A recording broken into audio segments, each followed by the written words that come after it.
Great. Hello then. Boom, boom, boom. Welcome to podcast 113. Well, it's a good job it's not on a Friday, otherwise there'd be some severe superstitious shizbiz going on. And we are joined very specially and quite long in the toothly, This way, right? DT. Hey, what's going on, guys? How are you? Look at that lovely face. Woo, DT! It's not like you weren't just looking at him a few minutes ago. No, you weren't. Pretend like it's the first time today. Don't ask yourselves, did Bones get more handsome? Because that's not what happened. It's just DT. I don't know, man. His hair, yeah, I'm losing mine slowly but surely. That guy's got something on me, I'll tell you that.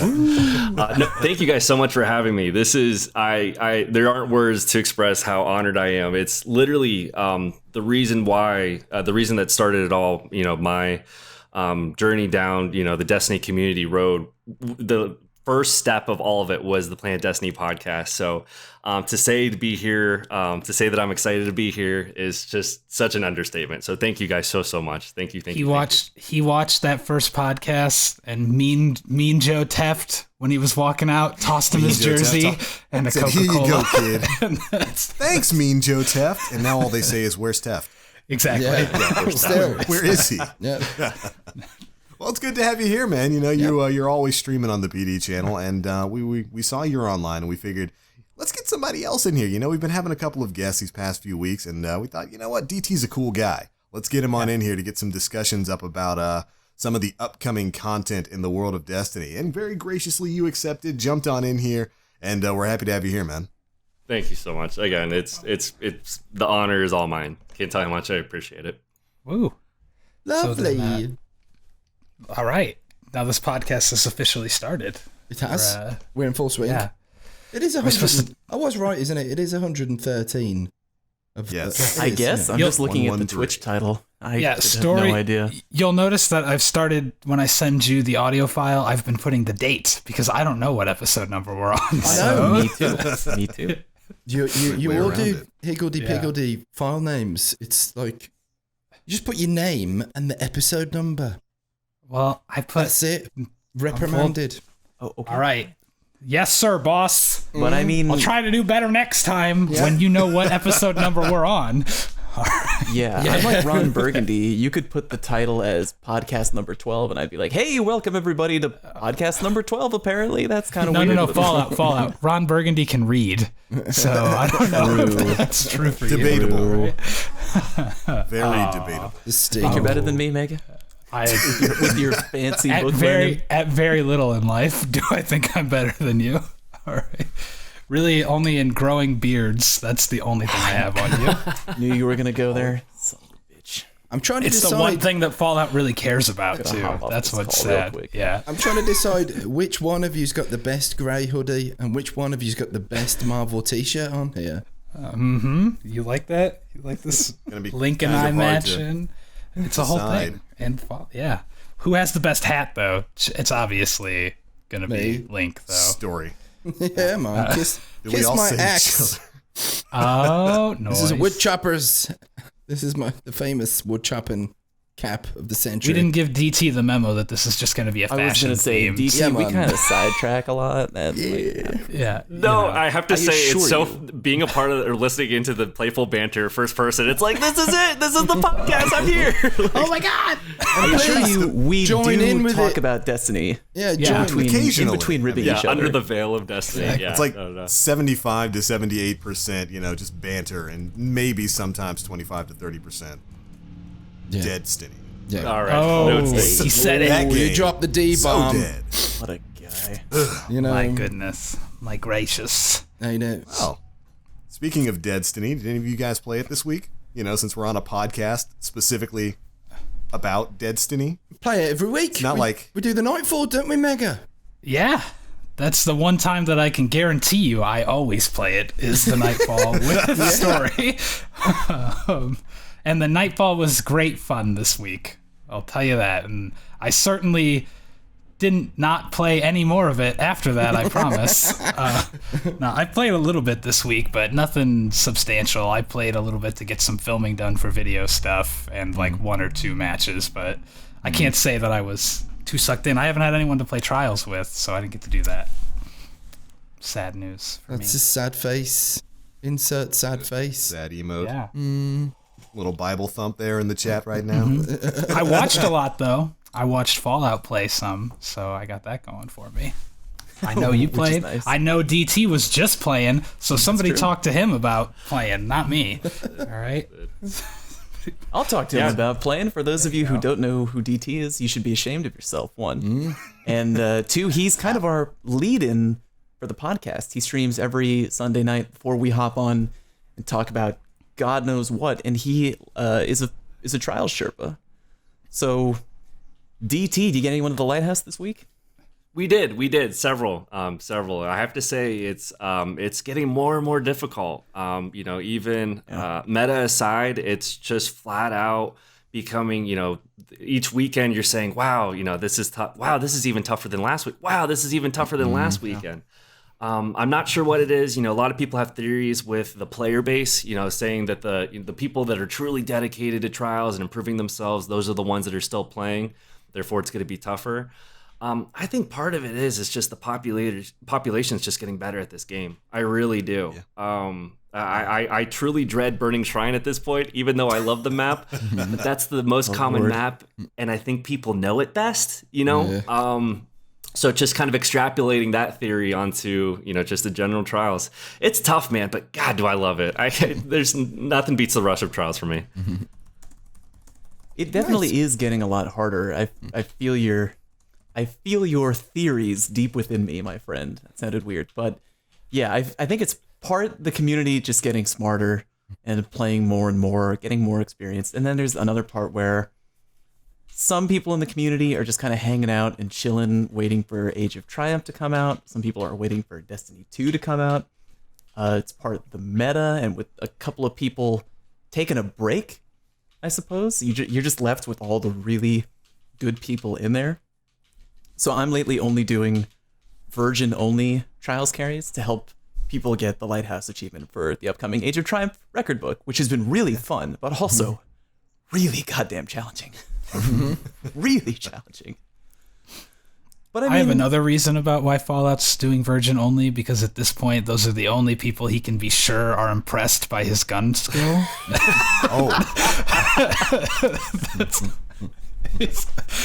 He's tired of people not appreciating him. I'm like, yeah, that's right. Yeah, stay here, I'm all right. I'm not great.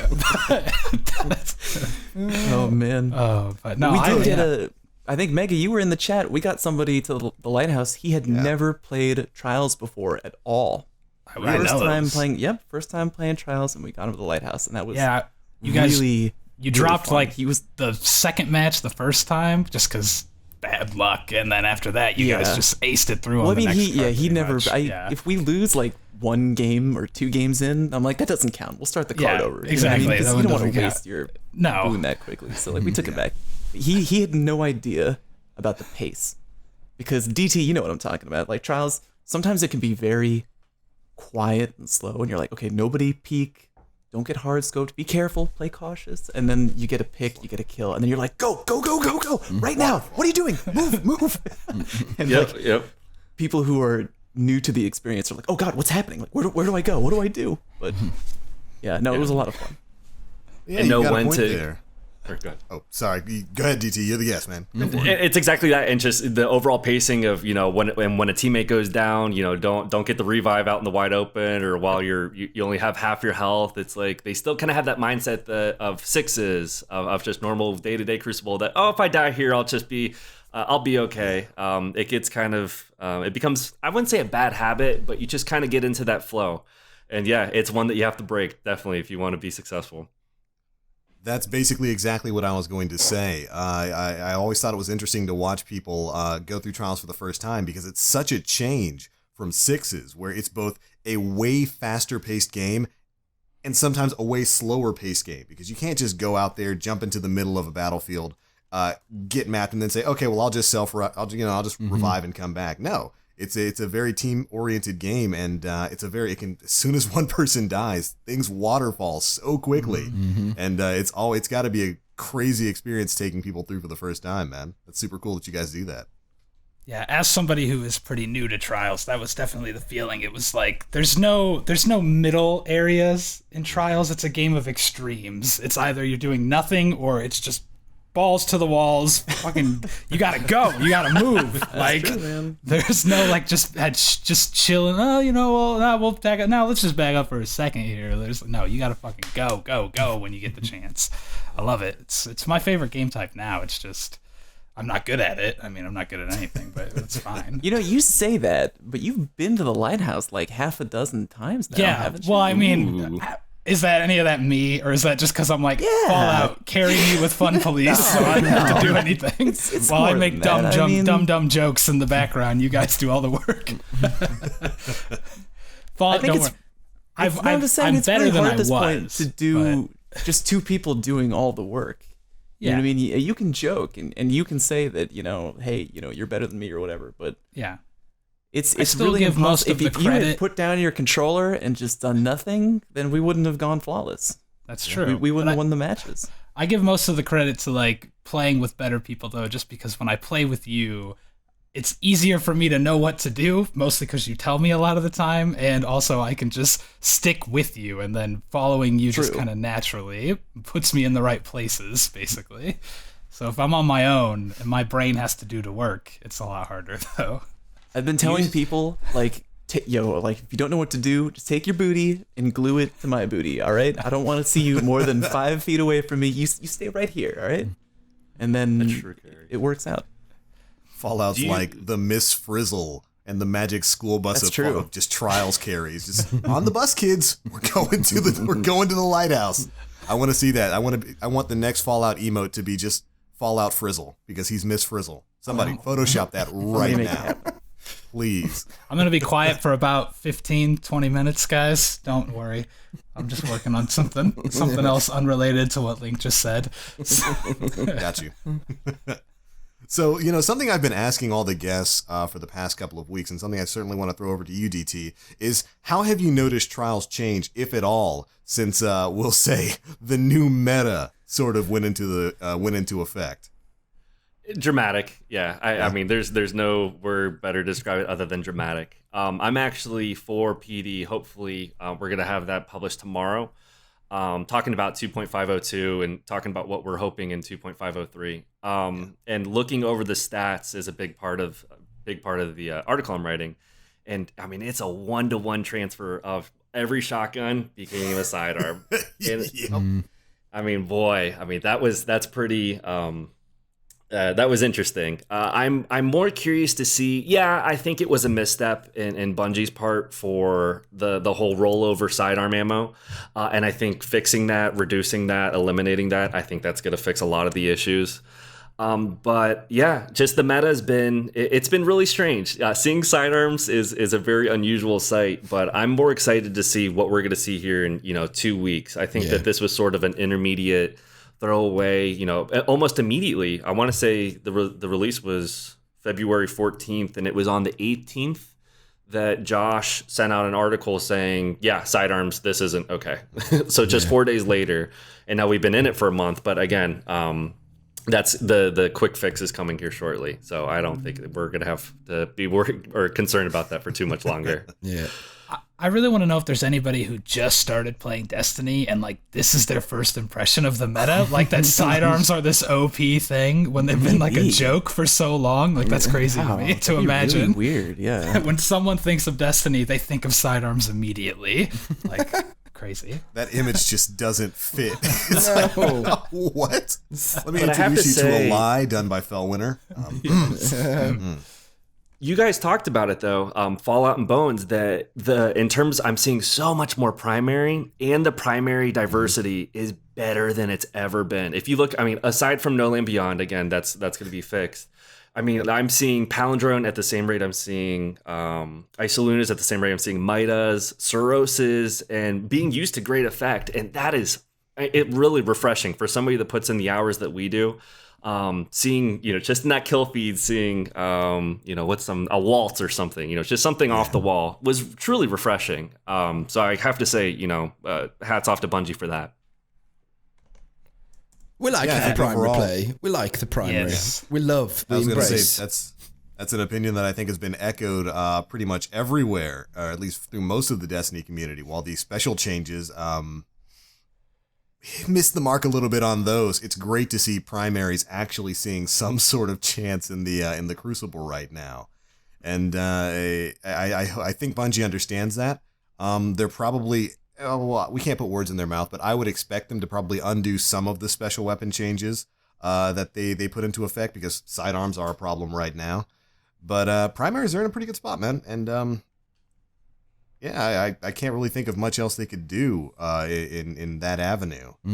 It's map diversity, really, that seems to dictate a lot of the different primary use. Because scout rifles, they're tremendously effective. It's just that you need more distance. And unfortunately, the maps that we have in rotation are more heavily geared towards close quarters. So it's like you can't just buff scout rifles to be more effective in close quarters. It's really the extra diversity in maps that you need at the moment. I mean, auto rifles, maybe we could argue that those could be tweaked a little. Pulse rifles are in a great spot, you know. I know hand cannons are like, everyone will, you know, it's all about the hand cannons. You've got to use it. You have to use a hand cannon. I don't care. I'll have 10. Thanks. Strapped to my pants. But like for me, it's more based on the whole maps. Like if we had lots more long range maps, which may not suit Destiny, and that could be the reason why we don't really have a fat lot of them. But you know, Widow's Court, Last Light, the Moon one as well. I love that as a first light. There you go. First Light. I was kind of there. Same thing. You're really. in the ballpark.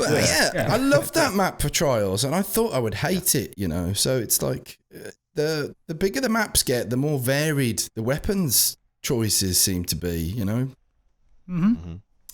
You know, there. I've always wondered that we've always kind of had an issue with weapons and weapon balancing, and I've always kind of talking story. I think you're underlining it, so I'm going to echo or sort of piggyback off of this. That, you know, nothing happens in a vacuum. Nothing is 100% to blame for the balance in this game. You know, abilities, umpteen subclasses, umpteen perks, let alone the weapons, the archetypes of those weapons. Nothing happens in vacuum. It's some percentage of everything.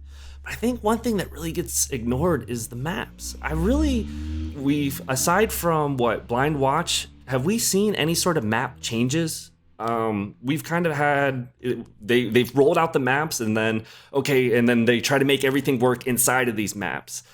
So I'm wondering if one of the bigger underlying problems this entire period has been overall map design. What do you guys think about that?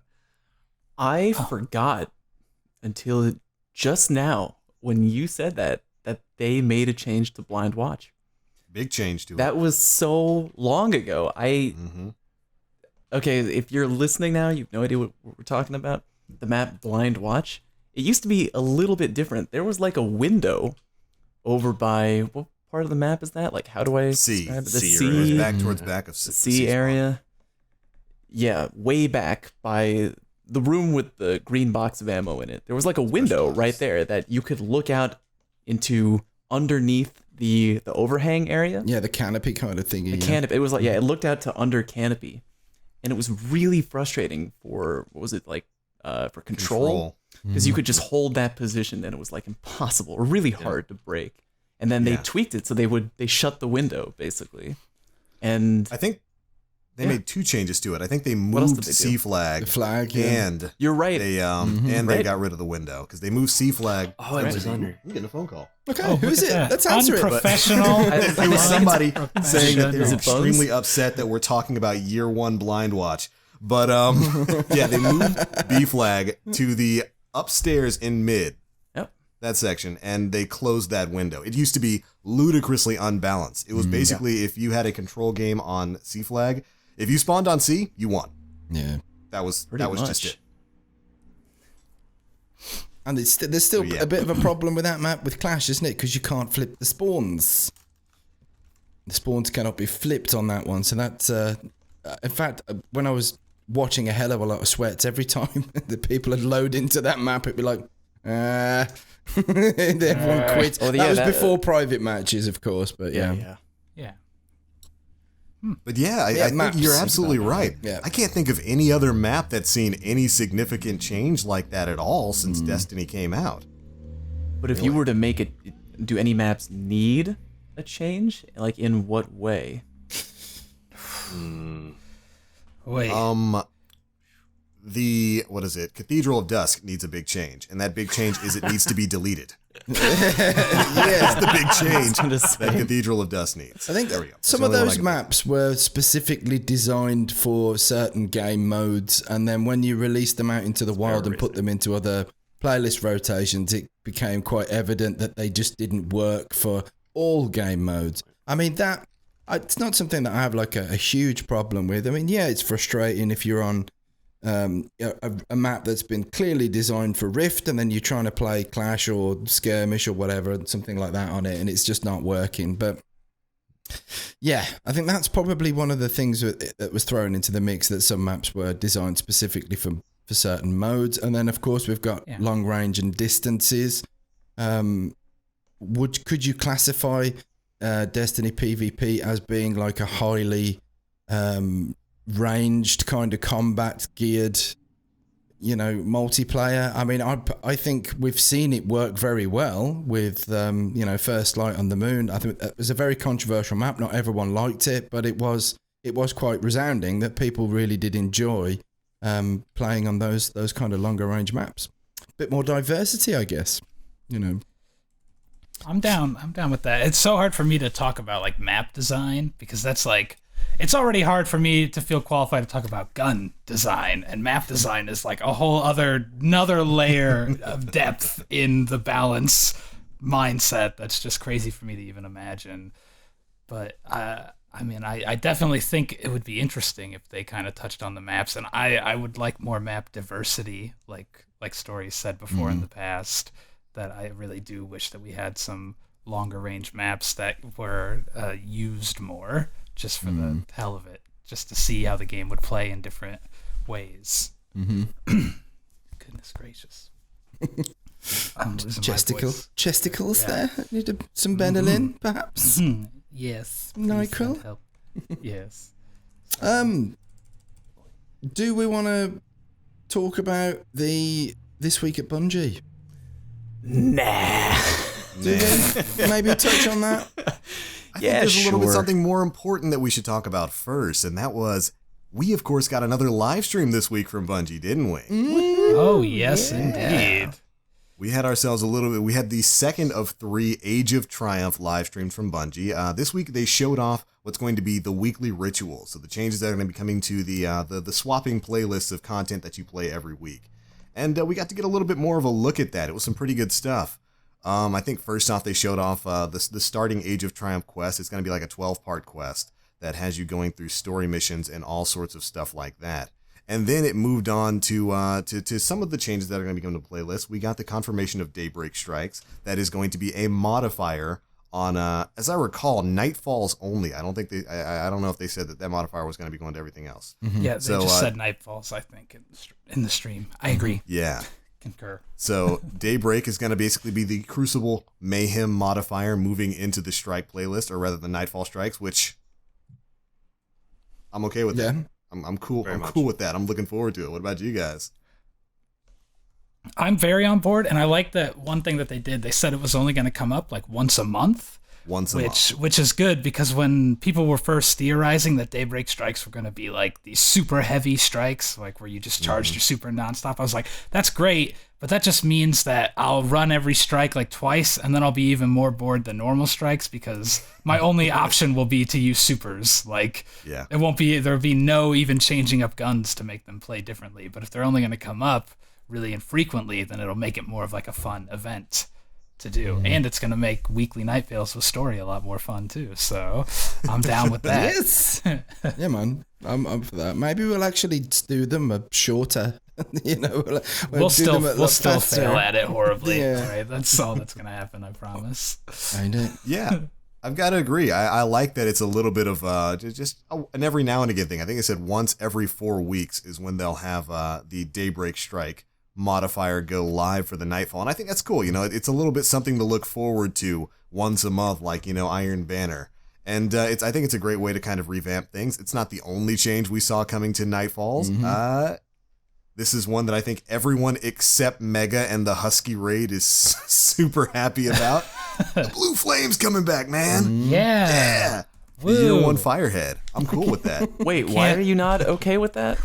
Because when you have blue Firehead on your characters randomly in a machinima, it really fucks with continuity, which means none of us can play the Nightfall. Write it into the script. Just somehow. write it into the middle of the script. It's like, we what don't happened film to in you? order. I filmed scenes from every single episode this season already, so there's no way. So basically it just means if one of us has a character that is a main character on the show, you can't run the Nightfall on that character until like the last day of the week. Yeah. Damn. Yeah. Rip. But it's fine. I mostly only end up doing the Nightfall on PlayStation anyway, so I'm not too upset. Machinima problems. Yeah, it was a bigger deal when like everybody kind of played more regularly and the Nightfall had it, because every now and then somebody would do it and they wouldn't think about it, and then we would be like, oh great, well we can't film this week, guys, pack it up, we're done. Yeah. So that was, yeah. But yay for everyone else. I like the Blue Flames. I think they're really cool. I really do love the Blue Flame as an idea. So all right.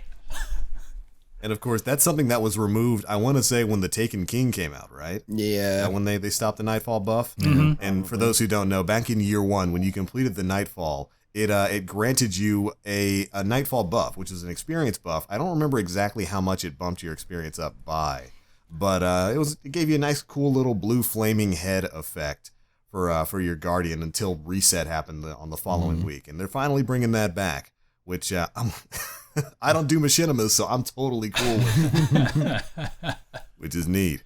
But other than that, we also got a little bit of what's going to be coming with Eververse with the Age of Triumph. And this is going to be kind of the interesting section, because this is something Story and I spoke about after Bungie's live stream went offline. They're basically bringing back every bit of Eververse content they've ever made. Mm-hmm. So if you weren't around for like Festival of the Lost, you missed out on a mask, or you missed out on like the Ghost.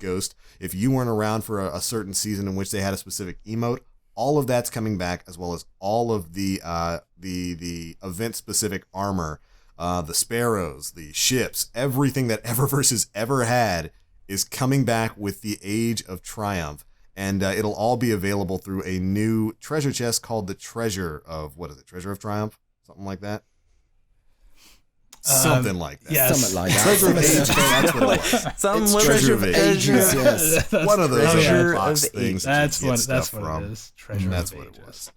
Now, something I thought was really, really funny was the way this was all presented. They basically started off their stream by saying, hey, Eververse is coming back with a bunch of stuff that you can buy and use for the remaining 4 months of Destiny 1. Yeah. Yeah. Wasn't the best laid of plans that was either. That goes in the same bracket as the old T-shirt price from the previous week as well. Yeah. Well, I just have this image of a pigeon spiraling down in the sky on flames and hitting the floor at the minute. Yeah.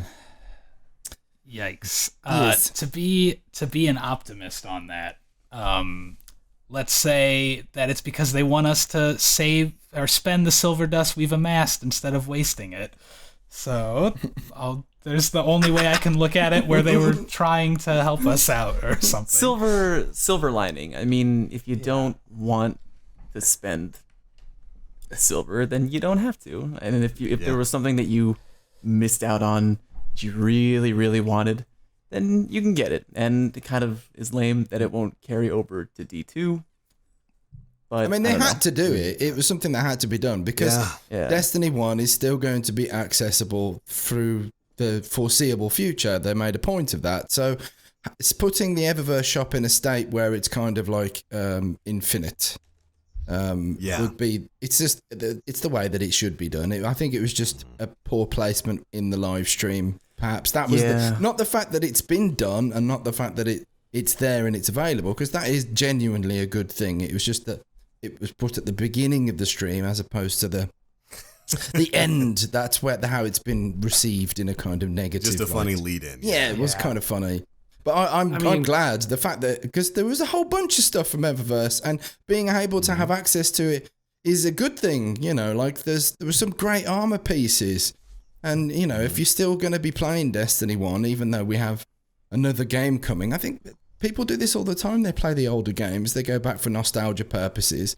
So having that stuff available is definitely the way to go.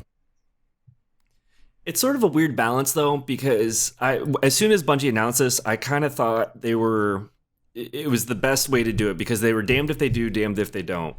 In the sense that, you know, what if they would have made this announcement 2 months from now? After people had already, you know, they could have suckered us in. Or what if they didn't make this announcement until, you know, D2, like halfway through the D2? It would have been so bad. You see what I mean? Whereas now they're saying, before you can even buy it, guys, we're just letting you know that if you do, we hope that you do, but it's not going to carry into D2. Yeah. I felt it was the most respectful way possible, minus just not having it at all, which is what I prefer. But that aside, That's out of the bag. Yeah, I'm not a fan of the microtransactions in Destiny. I still hold that mantle. But again, of this situation, you know, the fact that it's going to be in the game, apparently, I think they did as best they could, frankly. Yeah, I would agree. And, you know, this being the final event for Destiny 1, all of these events and all of these items were already in the game at some point in time. Making it all available right now is probably the best way they could have handled that, so that you can go in. A lot of the stuff you'll be able to buy with Silver Dust. I think you'll be able to buy the SRL shaders, emblems, the Dawning gear, and a series of new emblems, surprisingly, that is going to contain armor from different factions in different periods of Destiny's time being a game. They showed a little bit of that off in the Silver store. You can buy like engrams for like Dead Orbit and Future War Cult and New Monarchy to get armor sets from like the Taken King and I guess Destiny 1.0 via Silver, which, you know, still microtransactions, but I'm glad to at least have an avenue for some of that stuff coming back. And moving forward, at least they're being a little bit more generous with the free box that you get a week, because right now you get one free, you know, up-to-date Eververse box a week from running your heroics. You're going to be able to get 3 when Age of Triumph goes live. You'll be able to get 1 from the weekly heroic, I think 1 a week from doing a daily story mission, and then 1 from doing from playing a single game in the weekly 6v6 playlist in the Crucible. So you're getting 3 boxes now, which is great. Microtransactions still suck, but if this was going to happen, this is probably the best way they could have implemented things. I just agree. They probably shouldn't have put it at the very beginning of the stream. Yeah, if they would have had like as generous of free ways to get these types of things in the past, you know, like we'd all be really happy about it. It's just that they kind of led with it right at the beginning of, you know, this is the last content update for a while, so just not a forever. Best for a while, forever for this game. Bungie should just give everybody money. Those pinching bastards. I agree. Bungie should. They should give us all free copies of Destiny 2. Yeah, those goddamn cheapskates. See, that would be I'll great, take Mega. a cool million. Because if they give us free copies of Destiny 2, they ensure that there's people playing the game and the community is stronger. There we go. Yeah, I mean, it works didn't out. we already fund Destiny 2 with these microtransactions? I'm a problem solver. Now, to be fair, they do give you 200 free silver when you create a character. Yeah. So they get you hooked with the taste. All right, it's not even enough to buy a single emote. Hey, you can buy an emote with 200. You just can't buy a purple emote. You can only buy the stock ones, because I bought Dab on PlayStation with my free 200, and I feel like that's a hell of a gift. All right, they gave me the gift of Dab for free, so I'll take it. Oh my goodness. Story, I just want to say real quick before we move on, if you could just pop open the chat and show. I was waiting for a moment. If you want, I can press this button before. I can't. Normally, when someone sends a Skype message, I won't open it because it takes over the screen for the stream. Hold on, wait. Before you do it, if you have an eagle eye in the past like 5 minutes, you would have noticed Link was talking about something, and like Mega is smiling, and I'm trying to like not laugh. I was just watching Fallout look at it. If you ever see me do something weird, it's because Mega is DMing me inappropriate things, and I'm trying not to laugh. Well, everyone knows because you're watching my Skype screen. So if you get a message, it makes a noise like it goes. I can't turn that off, and then a big thing pops up on the top. So it's not like it's subtle or anything like that. Just to burst your bubble. But I'm going to click on this. Perfect. There we go. I'll let them see it. Is it gonna work? It opens it up on another screen. Oh, unbelievable. You just bring up the chat window. I'm gonna and they'll be able to see. We're gonna crash the entire stream. We're gonna break the podcast right now. It's worth it for the hard work. It's here. I can see it, but the chat is blocking the chat window though. Yeah, no, I've sorted that out now. All right, you have? beautiful. Yeah, I believe in you. There. My hard work, the that I was doing during this podcast. Thank you, Mega. No problem. There we go, all right. look. Link asks for something, I make it happen. Okay. That is my job on this podcast. All right, now we can go back to talking about this game. If anyone's listening to only the audio of this podcast, it's the Miss Frizzle picture with my face on it. There we go. Now we don't sound like a bunch of goddamn lunatics. Yeah. Sorry about it if you're listening to this only. All aboard the You trials should really bus. be here live every Sunday at 7 Pacific, 10 Eastern for the full experience. TV/Planet. Make sure to smash that button that makes Twitch streams pop up. I don't know what the hell the thing is. There's a thing you can turn on. Job, man. I like it. Yeah. Yeah, I like Mega Make sure as to our scory impromptu camp hype that sub guy. button. Scory camp that sub button.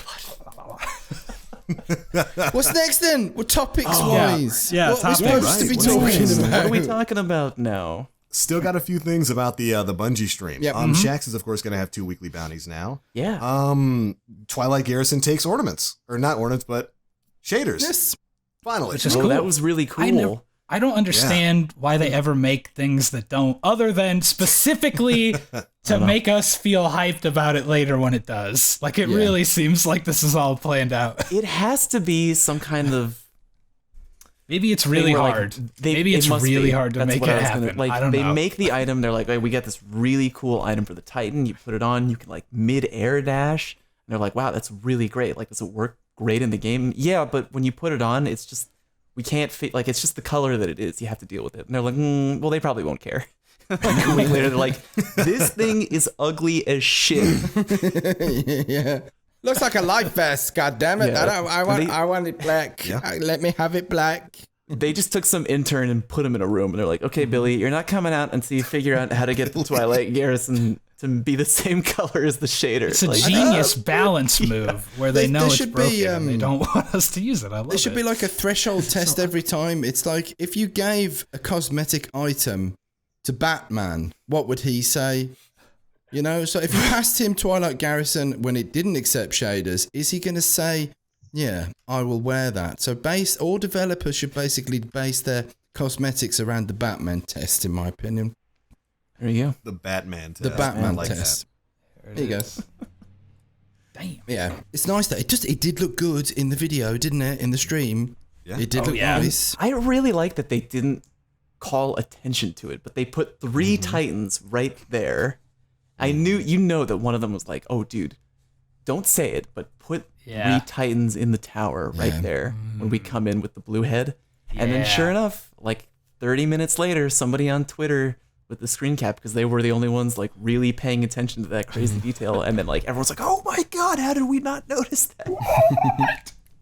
I'm hoping that it doesn't take shaders and it only does in that test environment, and that's why they didn't mention it. Oh, and then no. everyone will be so salty. Satan. Yeah, settle down, Satan. Yeah, it's only going to be pink now. That's what the bug is. It's just pink. It takes those like 3 shaders they were wearing, and that's it. Yeah. Those are the ones. Oh no.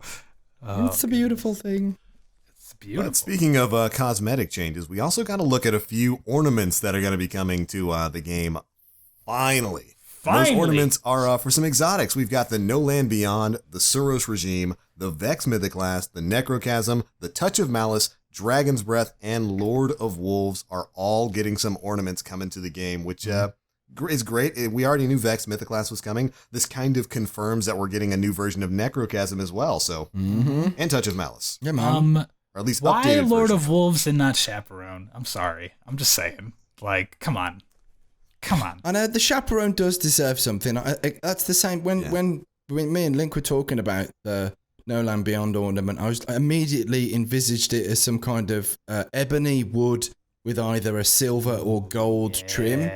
And that same thing would work really well for the Chaperone, I think. You know, like a really super spiffy version of what it is. But, you know, I suppose if it's the Chaperone, it's everything else. Not everything has an ornament in life. That's true.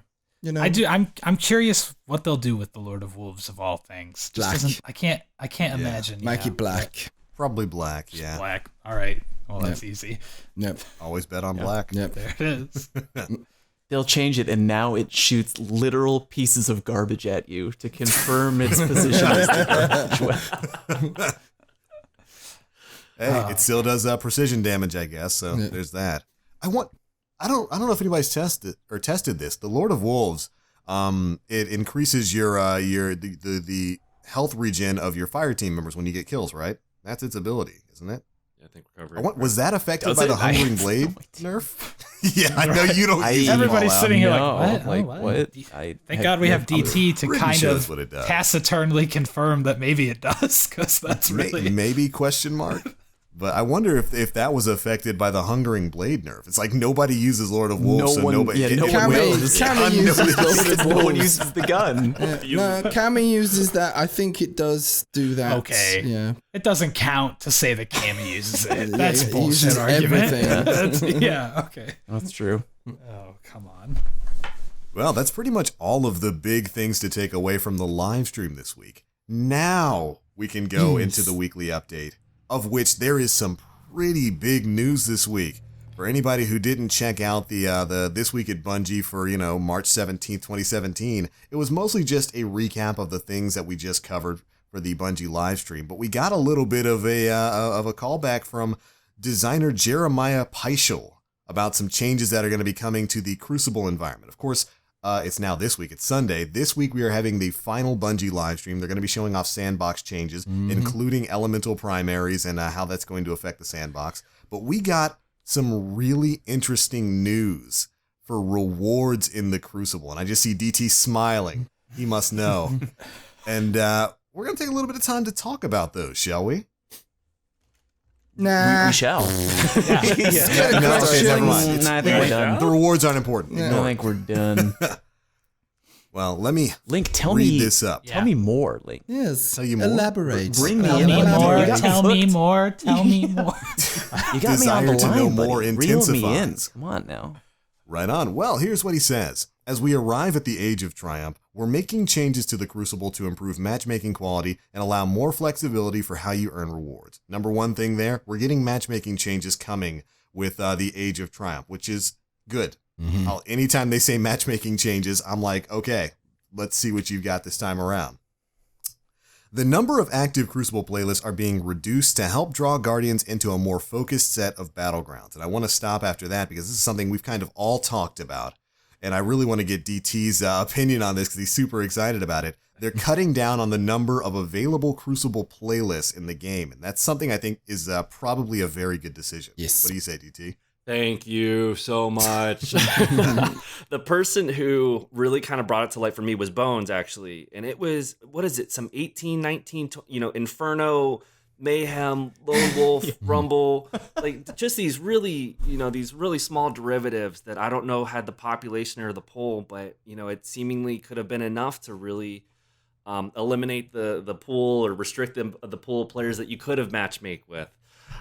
So these really, really odd game modes that, I don't see have too much draw. I don't think that anybody is overly attached to any of them. I don't know what your guys' opinions on over that. DT Lone Wolf Infernal Mayhem Rumble was my goddamn favorite playlist. In before. Yeah, it's I don't know. What do you guys think? Are you concerned with this? Are you going to miss some playlists? Are you? I don't care. Just give me matchmaking. Shut up. Yeah. Yeah. At this point, I kind freeze, of don't. sixes, elimination. Yep. And then whatever the special pizzazz is, Mayhem, Inferno. The freelance 6v6 is that was when it worked. That was really good as well. Like, but if it was gone, it's not something that's going to, cause if any. the game were booming right now, and there were there might be a game type that I was really attached to, but right now I just want to be able to play the damn game when I pick a playlist, whatever that playlist may be. Yeah. So less is more right now. Yes. Right? Yeah. Makes me happy. Now, I mean, if you're listening at home right now and you're thinking, oh, but they're taking away one of my favorite game types. I mean, it's a little bit of give and take here. Mm-hmm. It's bad. Air quotations bad, in a way that they're cutting down maybe a couple playlists that a lot of people might enjoy, or moving them into a rotation. You won't be able to play them every week. But think about the good side, which is that with a smaller list of game types that you can go into Crucible and play, there's now a much higher chance that you're going to get paired up against a team of people on your team or against you with really good connections. You know what I mean? With so many playlists and so many different people playing, it's spread too thin, way too thin. And they want to use as many people as they can to put you together with the best connection possible. So I say, yay. Mm-hmm. What a wonderful kind of day. Mm-hmm. I agree. Yeah. Destiny's gotten on in years. The sequel's about to come out. This game certainly isn't dead, no matter how many times we make the joke Destiny. Mm-hmm. Shoot, anytime Bungie goes live, they shoot up to 100,000 viewers. There's a reason for that. Yeah. And we know from, websites like Guardian GG and Trials Report, there's still several 100,000 people who log on to play Trials every single weekend. Yeah. A low week, the lowest week Destiny had ever seen was a few weeks ago, and it was 215,000 unique accounts logged on to play Trials. That's insane. Yeah, that's more figures than take a game like Battlefield 1, which is a AAA title, multiplayer-oriented game that has, I think, at best around 140,000 PS4 players on peak, something like 68 to 80,000 players on Xbox and 15,000 on PC. Mm-hmm. That's still some amazingly impressive. I mean, it's Trials. It's a weekend thing. Trials is very popular, but still, for a 3-year-old game, those figures those numbers are huge. It's really good. Yeah. But the average, the average player base, it has dropped off. It's dropped off significantly. And consolidating these playlists will really help your matchmaking times. Mm-hmm. If you're the kind of player who's always getting thrown into games that are halfway completed with a non-full team and that team never fills up, this should help with that. And overall, as a game like this moves on, like I said, the sequel's coming out soon. Yeah. This is the best decision they could have made. And it's kind of been a long time coming. So I'm happy to see it. While I'm definitely in the crowd that's going to be like, oh no, I don't have my Mayhem playlist every single week anymore because I love Mayhem. It is going to be rotating. Some weeks you're going to have a game mode, some weeks you won't. And ultimately, this is a push to, kind of centralize the Crucible population and help your matchmaking out a little bit more. And I'm all for that. Absolutely. Yes. I would like to see some tweaks to the skill-based matchmaking strength as well, because being from a distant corner of the earth, it's very evident that connection quality is not as much of a priority as Bungie have claimed that it is. I'm in a difficult location in between Sweden and Russia, but I kind of refuse to believe that there aren't people in my area playing it. I'm always going to have to play Mexico, Japan, Brazil, the States, things like that. That's the big thing. When I log on to play at the moment, it's taking a tremendously long time to find a match, and when it does, there is going to be hardly any European players in the lobby. So it is because you are being restricted to a pool of players within a very kind of, I would say, tight skill bracket. So there is more people playing there. It's just a combination of population as well as the players that you are allowed access to play against. And I agree, that's got to be there for a reason. You don't want to be playing against noobs, but you don't have players that have been playing for a very long time playing against people that have just started playing Destiny. That is, quite uncommon anyway. There is a very heavy restriction there. So I think as the condensing the playlists, hugely good move, especially as Destiny 1 will be available. But I would like to see some changes to the old skill-based matchmaking, just a bit more of a tweak than what they did in December. What do you reckon, DT? What do you reckon on the whole SBMM thing? It's a very controversial subject. I honestly, I do believe that there is a spectrum of people that, for whatever reason, I really wonder sometimes if it's an ISP thing. So talking about people in the States, I have friends, that they just have the worst matchups, and frankly, where they are in the skill level, I don't expect them to be having that much difficulty. They're in a relatively populated place, so I wonder if it's ISP sometimes. And I think I'm on the opposite end of the spectrum where since day one of Destiny, I'm on the higher end. I'll say I'm on the higher end. I should be getting some issues, and I really never have issues with skill-based matchmaking in terms of getting bad lob. Every once in a while, you'll get the one guy that's teleporting through the place. Yeah. So I don't think that I'm in a good place to speak about that sort of stuff. So I usually bow out of this conversation because, frankly, I've hardly ever had issues with it. That I've got a lot of respect for that. The fact that it's like, well, I don't experience the issue, so I'm not really going to comment on it. Whereas I think the argument that I've seen a lot rest of us, is that usually you experience bad stuff, I don't, so therefore you're talking shit. that especially when it's like the US versus the EU situation, because like I'm in the US, I don't experience any problems. These EU guys are talking out of their assholes.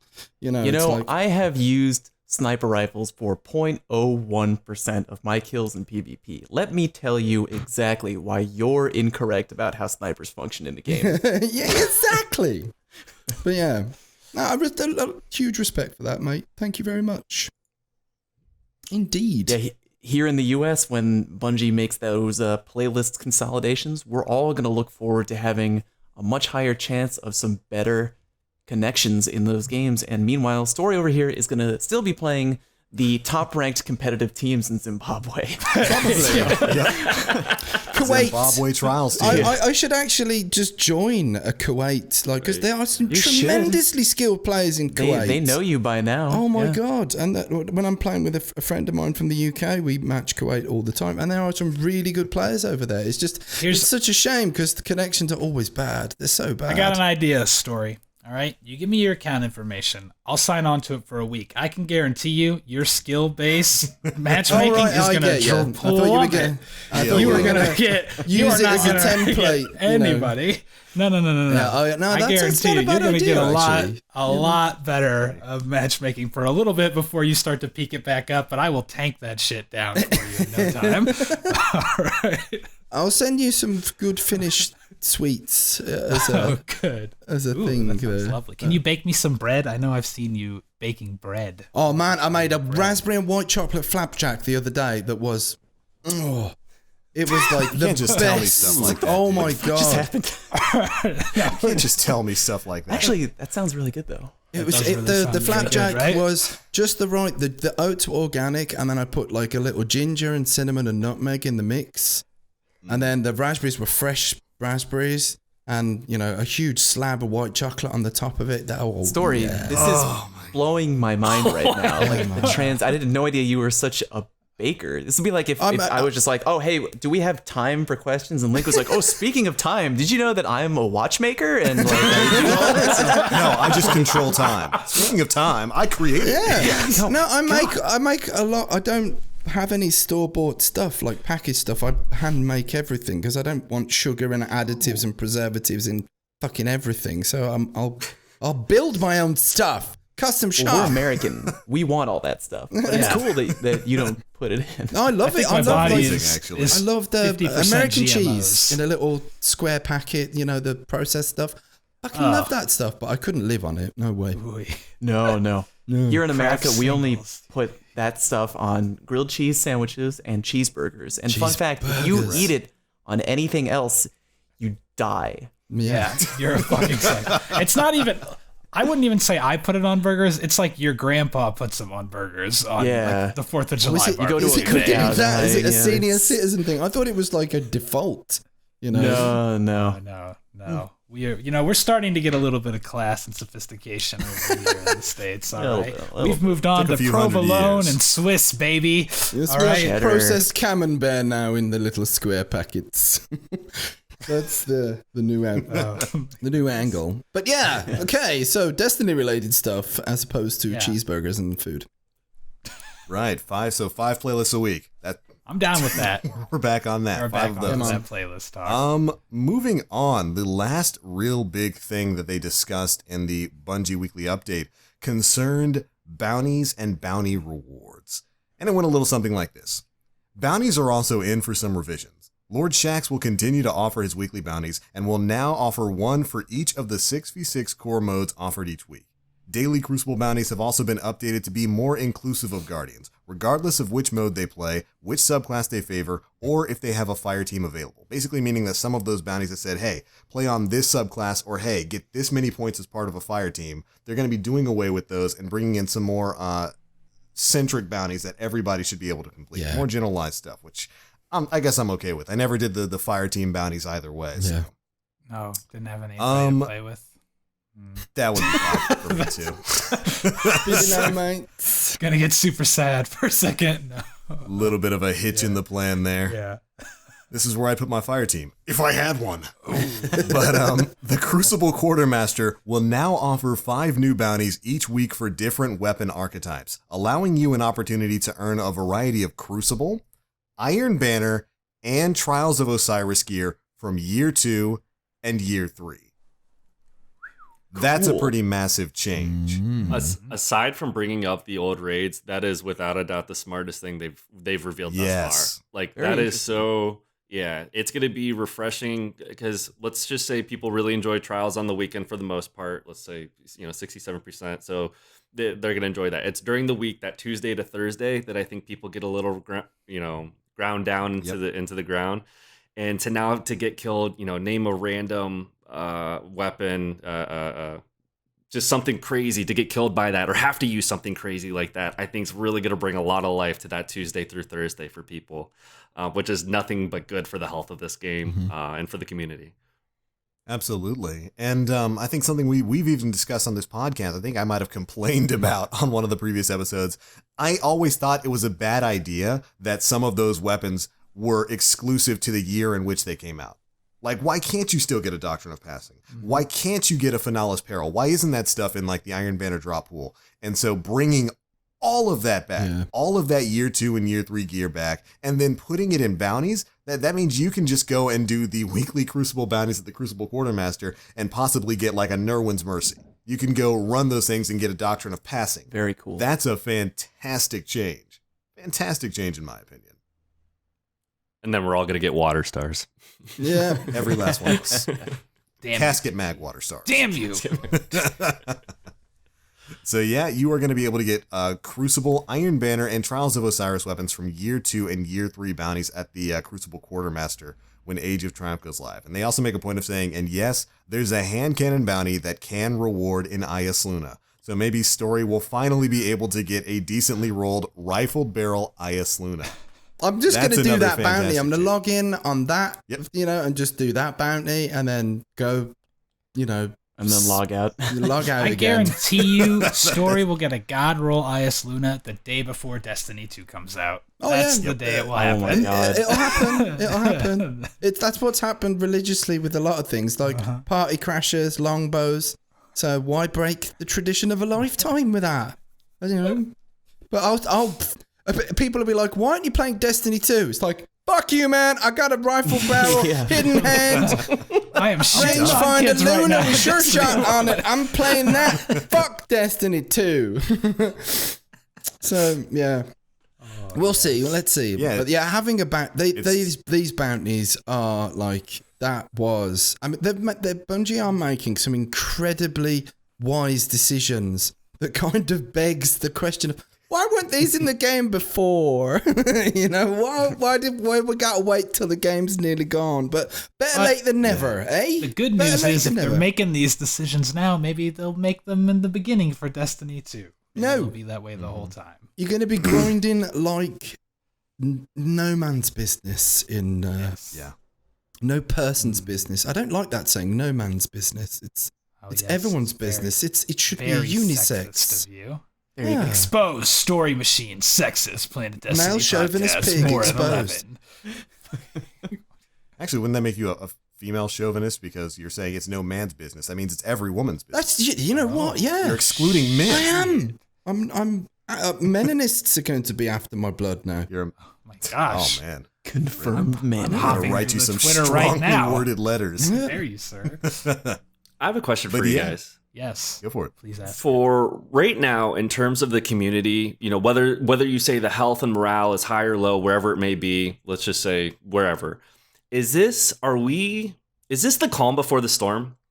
We have the raids coming up. That's going to give us 2 months worth of excitement. And then after that, we have E3. And then all the D2 stuff starts leaking out. And then we have that weird date set for August, when we have the week-long Mayhem strike or the Daybreak strike. So there's like a 6 weeks long. Oh, is it 6 weeks long? It's Okay. 6 weeks long, starting sometime in July. And ending, curiously, on I think it's like September 8th, which is a Tuesday. So, and then we have a countdown timer after that. So wherever the sort of morale and excitement of the community is right now, is it nothing but going this way for the next, 4 months? I would say so, because Maybe. after all the buzz dies down from the actual PvE content that we're having, all the raids and stuff like that, it just like every other year, when there's been an announcement about the next upcoming DLC, there's been like a resurgence, people playing the game again. They're like, oh, great stuff's happening in the Destiny world. It's coming. And it just gets people back into the game again.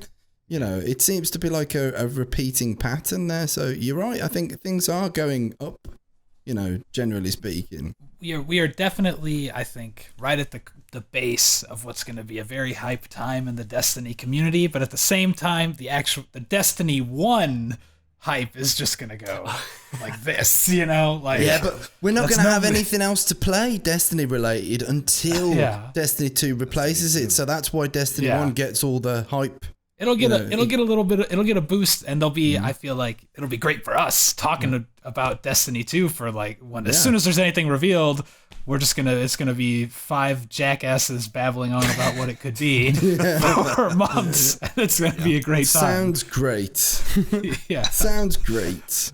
I think DT's right, with the raids and stuff coming back. So of course we're getting, Crota's End, Vault of Glass, King's Fall, and Skolas. Let's not forget him. Challenge of Elders is coming back. Whether Skolas is going to be at the end of that, actually, I don't know. I hope he is. But I'm happy about Challenge coming back. That was one of my favorite activities. Me too. Yeah, I think that's going to last about 2 months. DT can't believe that people like Challenge of the Elders right Said now. no one ever, but okay. There's literally dozens of us. All right, it's fun. It's like if the stupid Archon's Forge was fun to me. I don't know. Same here. I like Archon's That's like a relaxation experience for me, man. I just go into Archon's Forge, pop Fallout's like, what's Archon's Forge? What is that? I don't know what they're talking about. What is this? Is this a new game? Is it Pokemon? Yeah, right. Right. But yeah, I always like that content. Like Challenge of Elders, I used to do speed runs of that with my buddy and my brother.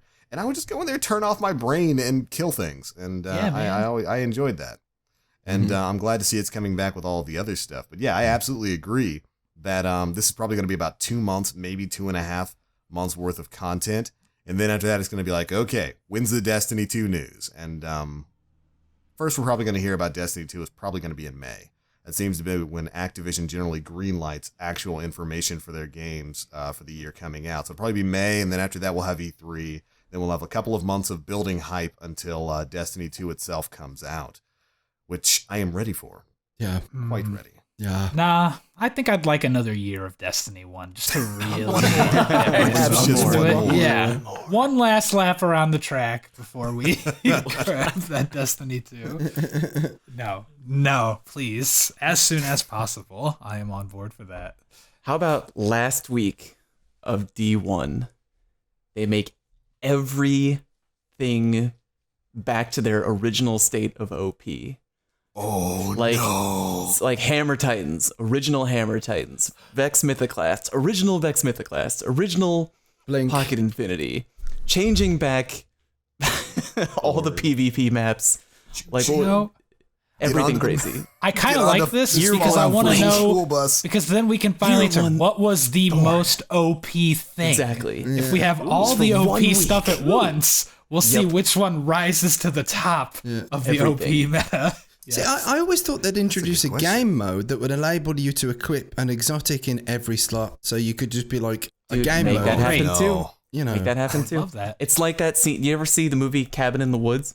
Yes. Where yes. the SWAT team comes in and they hit the button and all the elevator doors open up and everything comes out at once. Yeah. That's what I want. That's what I want right now. Love that. Make it happen. Maybe we can hope for that. You heard maybe it here, everybody. Get your expectations rolling now. Get them really high right now. You heard it on this podcast. Make sure that you are prepared to be mad at Bungie when it doesn't happen. It doesn't happen. I heard that they confirmed that this was going to happen tomorrow, right? Yeah. Didn't you guys hear that too? I did. I heard that. Yeah. They Oh my confirmed gosh. dual wielding pocket infinities. Yeah. That's confirmed. That doesn't happen. It's done. Swear to God. Oh my Is it time for Q&A? I think it's time for Q&A. Yeah. I think One it last is. thing. Hold on. One last thing. There's one last little bit of the okay. weekly update that I wanted to cover before we end things here, because it's something important for you Trials players out there. Trials of Osiris bounties will also be updated, and all of them are now able to be completed daily while Trials of Osiris is active. Silver and gold tier bounties will now feature gear and weapons from year 3. So you can finally get those year 3 weapons from the bounty drops in Trials, which is like, thank you. Another Not sure good why that move. wasn't a thing when they came into the game, but thank you. Yeah. Another good Now move. we can move on to questions. Yeah. Yes. Questions then. If you've got a DT, if you've got Twitch chat or your thing open, if you can see a question that you'd like to answer, please be our guest, because you are, in fact, the guest. Yeah. What an appropriate line when Beauty and the Beast just came out. Planet Destiny podcast sponsored by Beauty and the Beast. Go to a thrilling magical adventure in theaters now. Remember, no one does anything like Gaston. Exactly. It's true. No one snipes like Gaston. No one bags No like scopes. Gaston. He's the ultimate red bar warrior. He's been burning the candle at both ends, that's why. Mm-hmm. I want to come Please up don't with sue a us, Disney. whole song. Mega, we'll talk about that later. Okay, Yeah, we questions, will. questions. questions. Destiny Disney parodies. Let's go. Oh my god. All right. Questions. Fallout, you're the question guy. You always ask Am I the question guy? DT's All right. picking Well, one? I mean, DT's picking one. Oh, he's picking one? If he sees Yeah. one, I thought He's he gonna was pick one supposed to if he sees- yeah, interject. okay, here we if he go. saw Here we one. go. Fallout usually has them queued up and ready. Yeah, I usually do, but I got lost in your eyes, buddy. So One that got one that we kind of mentioned, that got brought up in chat is what was the most overpowered thing in Destiny ever? to this point? I'm so happy somebody asked that because I wanted to ask it too. There's only one answer to this, and that's killed by the architects. Come on. Yep. There it is. I think I want to say original Vex Mythoclast. Yeah. That's what I want to say What because about it was Sunsinger nades, Sunsinger old nades with the 7.7 ticks. No, those were really good, but Mm. because with Vex, it was like when it first came out, it was so rare. It was really, really rare. Not everybody had access to one. You know what I mean? It was like you had to do. Wasn't it like the raid on hard and something? I have no idea. It was, but whatever. Mhm. And when you found somebody in PvP using that gun, you were done. Like even if you got the first shot on them, they could turn around and just even if you were perfect, and they could just gun you down. It was really, really bad. Didn't it? It had like 72 in the clip. It was some like yes. crazy It was amount. stupid. It was- crowd control. yeah. Shot like a rope. That thing was crazy. And my favorite was every time you would look on the forum and people were complaining about it, there would always be one guy who'd be like, "No, it's like an exotic gun. It's supposed to feel like a reward, and it's supposed to reward people for doing the hardest thing in the game." And like you're like, "You have the gun, don't you? You're an Yes. asshole. Yeah, you have it. He's that You're not guy. fooling Yeah. anybody right now." That guy's name was Fallout Plays. Yeah, I boy. think it's a question that comes down. If we're going to limit it to exotics, it comes down to 3 guns, all from the pre-October patch from 2014, and it would be in spot number 3, the Soros regime in its original form, because that thing dealt like on base with focus fire 45 to the head. It could kill incredibly quickly, and I think it scaled up to the final shot of its magazine back in those days dealt like almost 72 points of damage. It was ludicrous. Number 2, and it's really just a fight between the Pocket Infinity and the Vex Mythoclast. because the Pocket Infinity was such a ridiculous weapon. Being a fusion rifle that could have 8 rounds in the mag, its special ability is that it's full auto, and like 80% of the shots you miss just go right back to your magazine. So you could literally just like charge up, like, oh, I think this room might be full of Guardians. Let me sit outside, pre-charge, start firing, turn, walk around the corner, and suddenly 7th column. It was a ludicrous weapon.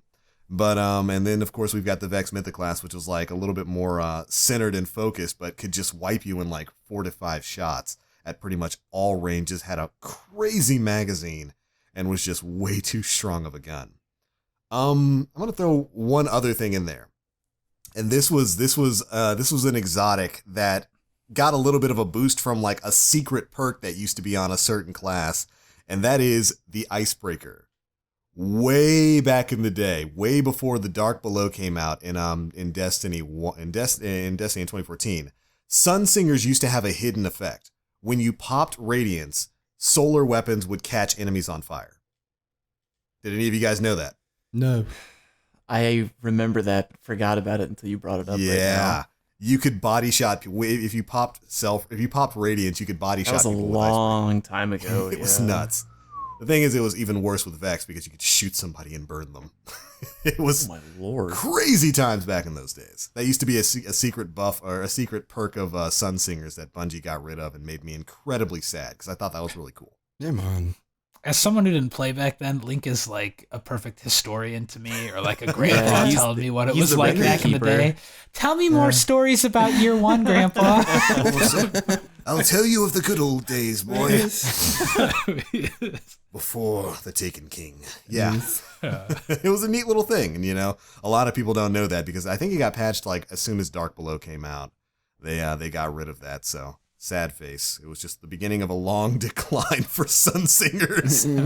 Yeah. Rip. Downward spiral, I'm looking at these questions on Twitter.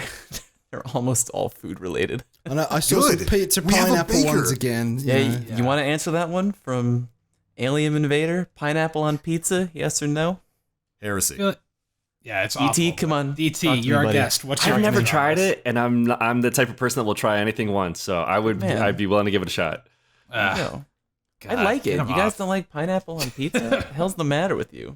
I like pineapple. I was hoping DT was gonna say, I'm the type of man who will try anything once, but I don't go that far. But fuck, that's what I was hoping he was gonna say. But there's a line that a man doesn't Hawaiian cross. pizza's good because you get the combo of the pineapple and the ham, or you can put bacon on it.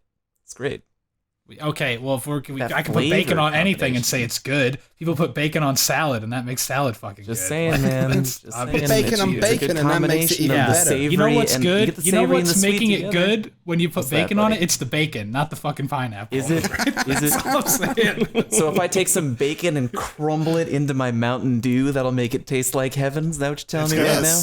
That probably would taste pretty good. I'm not gonna lie. It's fucking bacon. It's cheating. You know what? It's cheating. Bacon perfected. I mean, it's still pizza, so I guess if there was, nothing else, I would try it. Yeah. Well, how about a Destiny question here from Vita? I guess we want to get for weird. Fusion rifles, hot swap or rangefinder? I'm not really a fusion rifle expert, but I do know that rangefinder is good on fusion rifles. I do know that. You learned that in stream. I did was learn watching. that. Yeah. I actually knew something you didn't. I knew rangefinder. Did you know that already? Makes them shoot, like faster, doesn't it? Kind of. I did not make. I didn't know. I knew that it kept them condensed, but I didn't know that it made the bolts travel faster. That's actually really interesting. But Yeah. One of my friends. The more range you have on a fusion, the faster the bolts travel, which is why range is an important factor. Hot swap is I think a super underrated perk. That bonus accuracy you get is definitely helpful. Rangefinder is going to give you more mileage. I'm putting both the perks together is pretty decent as well. Hot swap, rangefinder, fusion rifles, good. Why not both? Always the appropriate. If you have answer. hot swap, don't throw it away. That's a good perk on any gun. I can't think of any gun that'd be like hot swap. Oh, garbage. Shard it right now. Except maybe a casket mag Luna, perhaps. Maybe. Yeah. The best. I've had one of them hot swap casket mag. Casket mag. Rip. So I want to address something really quick about the previous question about the exotics. I saw somebody mad in chat because we didn't mention Thorn. Look, Thorn was strong. It was nowhere near the strongest gun that Destiny ever saw. No. If you think Thorn was the most OP thing in Destiny, you didn't get a chance to play with OG Mythoclash. You didn't get a chance to play with the OG Pocket Infinity or even the Suros Regime. Remember, back in those days, Suros Regime was the gun that kept Thorn in check. Yeah. Thorn was always decent in PvP. It really sucked in PvE with the super slow reload and the magazine size and all of that. And certainly the Dark Below buff helped with that. But it was kept in check by other guns, and it was nowhere near as just straight up busted as the Pocket Infinity or the OG Vex Mythoclass. Go look up gameplay of those guns. That was just broken. Just wanted to say that. Yep. Correct. All right, do we want another Destiny question or a food question? Because I got one of each. Does DT have one? I just want to know if DT's got one. DT, you got one first, buddy? I think I have one from Nathan Sane. Nate says, "What would you guys like for Bungie to emphasize on in D2? MLG, or should it focus more on story and PvE?" So really, just what's something you really hope that Bungie focuses on during D2, and really, I'll leave this one off, and it actually goes back to Vita's question about what was it, the hot swap.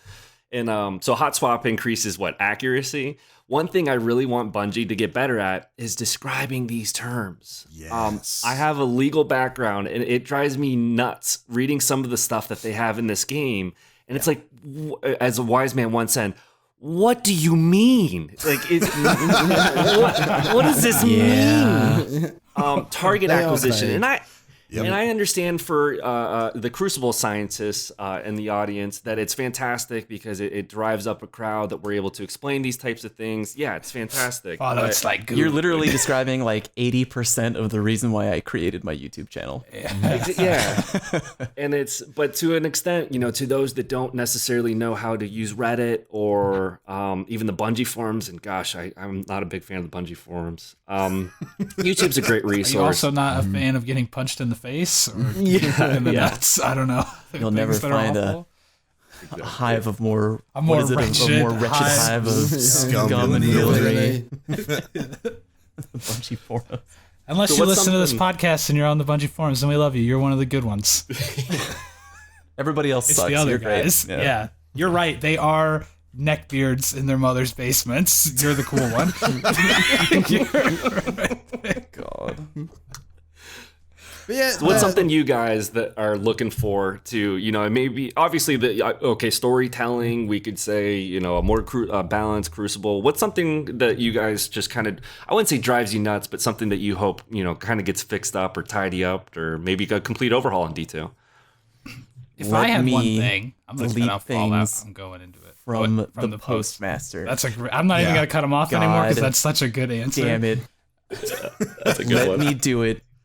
You bastards. It's so... I give you whatever you want. That's such a first world problem, but it's so real and annoying to have to exit the menu and walk that 5 seconds it takes to get to the vault and look it up and decide what I'm putting in the vault and then go back. I say this every time when Bones jumps all over my dick. I agree with you, though. It drives me crazy, but it's such a minor thing. I have all these gauntlets because I have the variety. Do you want the grenade throw distance? Do you want the melee speed? Do you want the hand cannon reload? Do you want the pulse reload? Do you want the intellect discipline strength? Blah, blah, blah, blah, blah. I have a whole bunch of stuff for everything. You know what I mean? And I have a whole bunch of weapons that I like to carry around with me because I like the Palindrome, I like the Luna, I like the Mida, blah, blah, blah. So I don't want to have to put a gun in the vault or a piece of armor in the vault so I can go back to the Postmaster and take something out just to delete it. Just to get rid of it. I feel like I'm taking crazy pills here. Like, how hard would it be to just have like a button, be like, oh yeah, fuck that shit. Like, I don't want it. Just get rid of it. Yep. Hold it down. It's agree. like the fact that it's on me, it doesn't matter. I just hold down, the delete button. Yeah, I get you. Why are you sending blues to my Postmaster anyway? Why is that a thing that you're doing? I'm so on board with that. The one I was gonna say, go on. One of the things that bothers me in the game so much is that there's all this great lore and grimoire that they put so much emphasis on me collecting, and there's no way for me to access it in the fucking game. It just I don't understand why there is not on every exotic gun I get, I should have a tab that's the grimoire that I can hit a bumper and it just takes me to the card on that thing. Or there should be a grimoire area or some way for me to access this stuff that is not me going to their website and reading the little cards there or going to Bife's videos. Like, I want a way that I can get that information in the game. Yeah. To me, that is one of, it's a smaller issue, but that's one of the biggest failings, like, that I've seen lore-wise with Destiny. Yeah. Destiny, people, make fun of it for not really having a cohesive story because there's really not much story there. But you know what there is? Lore. There is a ton of backstory, a ton of lore for this game. It is super fleshed out. It's super interesting, and none of it's in the game. Yeah. None of it. You have to go to an outside website to read these cards one by one by one. For me, the fact that you can't just like go to the speaker in his little library up there and activate a mode where you can just read the cards or whatever it's mind blowing to me that that's not in the game. That's a good and that point. hasn't been in the game since year one. He's the speaker. He's supposed What is to his tell other you purpose? things. Yeah, Right? like, that would His be so purpose is to perfect. tell you the history of the Guardians, and he doesn't. It just It's seems like, like, oh my that he goodness. was there for that at some point and they forgot to put it in or something. It just is that little. And how does Contracted Bill that- Nighy to read all these lines and forgot to put those lines in the game. Our bad. It just doesn't make any sense. And on the speaker, how does that motherfucker see? What? Where, like, over here on the sides? Like, is he blind? Like, I'm Well, it's convinced he triggered just, by this. He's fine, but there is more. every time I He's see triggered him, by I'm this. like, how do you see? Like, how do you know I'm not, like, giving you the finger right now? call him He's the like, speaker, not the seer fallout. All right. When the darkness, and I'm just like up in his face, giving him the bird. He's no idea. Like, this happens every week, and But you could say that about it's everyone's helmets. No one's got eye holes. You could flip them. Everybody. Some of them have visors, though. There's They at least guardians have walking that. into lampposts and tripping over down the stairs in the tower, breaking their shins and stuff like Bungie, that. We want fix better these rights for problems in guardians' Destiny eyesight. 2. literally unplayable. Yeah, Unplayable. But putting my tuppence in, I think you can sure guess. Out of all the years that I've played Destiny, I've only got two repeating gripes, and that is not being in America, being outside of the States, some more sensible regional European matchmaking. Because let's face it, they're probably going to stick with peer-to-peer. It's very cost-effective. If they do dedicated servers, then that will eliminate one of the problems that we experience on a daily basis over here in our parts of the world. So there's that, and then loot. You know, when you spend hundreds of hours trying to get a certain weapon to be able to compete, I think they're probably going to address those things though. So those are the two things for me. Loot, because like you can get starved. You can find yourself in a gear loop where the game is preventing you to getting certain access to things because either you might be playing above an amount of hours, or maybe you use, it's the game is tuned in to what it is that you like using, so it's like drip feeding you that kind of content. I agree with those kind of things, but I think it's got a bit too much in quite many, in cases. So there, loot and matchmaking. Those are my hopes. I've every confidence that Destiny 2 is going to be amazing in story, in content, in art, in activities. I've got absolute all faith in that. It's only those two areas that I'm grey on. It's basically seems like all of us are pretty happy with Destiny 1. It's just the little nitpicks, the things that just make the life a little bit easier. It's the best game there is. To enjoy it all. What's better than Destiny? Like, apart from Breath of the Wild or whatever it is you're playing on. You Switch players. Breath of the Wild's pretty sweet, I haven't man. even got one yet. Good game, I'm not gonna lie. Yeah. But like, no, it is, out of all the games, it's the best game that there is for us. That's what we like to play. Mm-hmm. Amen. It's a good game, man. Amen. Can I Appreciate ask brother. a question that was asked in the chat that I kind of answered in there, but No. I'd like to ask everyone else, which is the outside of gaming, what are your hobbies? What do you like to do when you're not playing video games? If there even is anything, because I mean, by God, what else is there in life? I think we can. I'll answer first while you think. I guess. Like I answer. I like to write in my free time, write and read, primarily focused on script writing, like television stuff, which is why I combine that into video games and made a machinima show because I like to do that anyway. So why not combine the two things I like? So yeah, anyone else? DT, you're the guest. What is your? I'll put you on the spot first. Yeah, no problem. So I mentioned it. I have a legal background. Graduated from law school. Hope to soon be here, an attorney here. I'm a total legal nerd, total legal geek. I like to study up and read up on, a lot of recent legal happenings in the world, stuff like that, case law, and that drips into politics quite a bit. So without going into any of it, the political climate right now is just absolutely a blast. On the judicial side of things, on the legal side of things, it's entertainment. Yeah, I'll put it in that sense. On the judicial side of things, the legal side of things, rather. So yeah, I'm a really big. That's a big part of my life. Yeah, look at that. That's pretty cool. Cool. That leads me to like a follow-up question. Do you watch the show Suits? Yes, and it's so good. It's so good. Half respect is a dude, man. I aspire to folks like him. I'll never be so him, good. But I like Harvey Specter a lot. He's a man's man, yep. I'm not even a man's man. I'm like a chamois leather. Well, we learned that Story is a baker in his spare time, apparently. No, dude, which is pretty awesome, I just actually, feed man. myself, without putting crap into my body. It's not like something I think, today I shall bake. We learned Story is a survivalist conspiracy theory nut job in his spare time who won't eat anything that he doesn't prepare with his own two hands. I play guitar. I played guitar for 20 years. I like long walks on a frozen beach. Play with my dogs. Story. I play bass. I know Bones plays guitar. Why haven't we formed a band yet? We'll have to do it, man. Cross countries band. Great question. We'll have to do it. We'll have to do it, man. Beautiful. For sure. I do need to get back into. I played professionally for nearly 10 years in a ska punk band. What? And now it's really happening. Bring it. Let's see it. I want there to be a boy band. PD boy band. Do it. Oh my Lord. I am into this.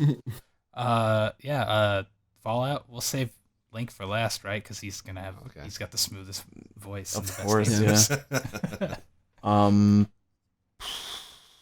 yeah. I drink tea. I knit. Fallout's having an existential crisis. I bake what else do I do? And I'm also a professional bounty hunter. Not a lot of people know that about me. I choke people out in the street in Brooklyn, sometimes for free. No, I honestly have no idea what I do. I don't have any more free time. I go to work. I play video games when I come home. I make content. I stream. I try to help people. You know what? I really like stand-up comedy. I listen to it all the time. Right. Sometimes I haven't gone to a club in a while to listen to some people who I knew from college, but I love stand-up comedy. I'm always listening to clips online and YouTube and stuff like that. You guys have a favorite comedian? That's a question I love to ask people. Do you have a favorite comedian? Loads. Who is it? I have long lists. Can you name one that you really like? Maybe two? I've really been digging Nate Bargatze lately. Funny. Who? Nate Bargatze, I think is his name. That name sounds familiar. He has the album Yelled At by a Clown is one of his albums. And it's one of his bits is just about how his dad was a clown growing up. And it's really confusing to be yelled at by a clown to see the smiling face. But he's like, is this good or bad, man? The face is happy, but the words are angry. I don't know what's going on. I gotta check that out. Really funny guy. I gotta check that out. I'm super into stand up too. I did I drove cross country to LA and back, and both ways I had 36 hours of stand up for both trips that I just fucking had playing the entire time to keep me up. So I'm with you on that. Brian Regan, do you know who that is? Oh yeah, of course, Brian Regan. Really funny. Tom Segura. Comedy. Tom Segura is so good. Tom Segura is so good. Yeah, Brian Regan, he really is the king of clean. Him and Jim Gaffigan's pretty clean too. Yeah, he is. Oh yeah. If you want food humor, you go to Jim Gaffigan. He's that's big fat white guy humor. But yeah, that's what I do in my spare time. Awesome. So awesome. TBL, tell us what you do when you're not gracing the world of video games with your beautiful presence. I actually don't exist outside of this medium. I stop existing until someone contacts the space that I generally manifest in and ask for some voiceover work. And then that's when I come from the ether and I exist. Usually just as a disembodied voice, but I have to make this all up for a live stream here. TBL is actually Zordon from the Power Rangers. I am literally Zordon. Yeah. Just a big disembodied floating blue face that is now Bryan Cranston. But yeah, you know, this whole voiceover thing that was my hobby and my pastime before it kind of became my job. But so yeah, I like talking for a living. That's pretty awesome. That's my pastime. It's a pretty legit way to make a living. Man. Yeah.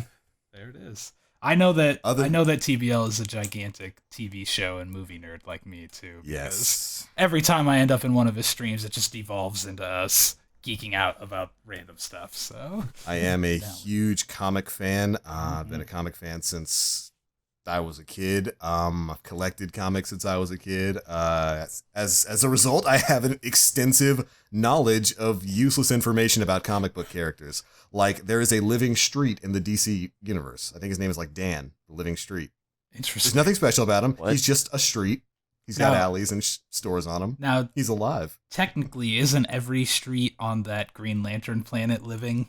On what is it, Mogo? Mogo, that's the name. So there's a lot of living streets. There's a lot of living streets. Yeah. And other than that, you know, I build computers in my spare time. Oh, Look at that.